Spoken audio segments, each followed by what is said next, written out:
Hey guys, আসসালামু আলাইকুম। তো আজ আমরা সবাই মিলে, সবাই বলতে আমার পুরো ফ্যামিলি মিলে বেরিয়ে পড়েছি আমাদের সোনাকে। আর হ্যাঁ, সোনা বললে বুঝবে কিভাবে, আমার একমাত্র দাদার একমাত্র ছেলে হচ্ছে আমাদের বাড়ির সব থেকে প্রিয় সোনা। আমাদের কাছে একটা রাজপুত্র।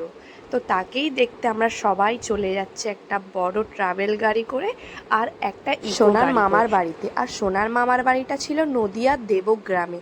রাস্তাটা তো অনেক দূরেরই রাস্তা। তো সবাই মিলে এনজয় করতে করতে চলে যাই। তারপর একটা পেট্রোল পাম্পে দাঁড়িয়ে একটু সবাই মিলে পা ছাড়িয়ে নিচ্ছে। আর এখানে কত আম গাছ, আর আম গাছে কত আম। তো সবাই মিলে একটা একটা করে আম পেড়ে নিয়েছিলাম খেতে খেতে। তারপর অনেকটা জার্নি করার পর অবশেষে আমরা চলে আসি।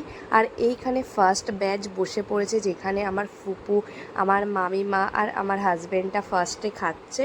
দেখতেই পাচ্ছ, এদেরকে এখন পকোড়া দিয়ে দিয়েছে। তারপর আমরা অনেকক্ষণ দাঁড়িয়েছিলাম, আর খিদেও তো প্রচুর পরিমাণে পেয়ে গিয়েছিল, কারণ অনেকটাই আসতে লেট হয়ে গেছিলো। তো আমাদের পকোড়া দিয়ে দিয়েছিল। তারপর ওদের খাওয়ার শেষে আমরা বসি।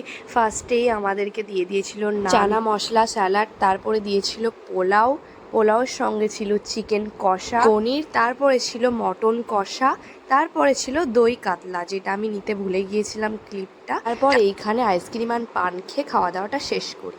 আর এইখানে দেখো আমাদের রাজা বেটাকে আমার বোন আদর করে দিচ্ছে বাড়ি চলে আসার সময়। তারপর আমরা সবাই বাড়ির জন্য বেরিয়ে পড়ি। আর প্রচুর পরিমাণে বৃষ্টি হচ্ছিল, প্রচুর পরিমাণে। তারপর বৃষ্টিটা একটু কম হতে আমরা পাটা একটু ছাড়িয়ে নেওয়ার জন্য দাঁড়িয়ে পড়েছিলাম একটা রেস্টুরেন্টে।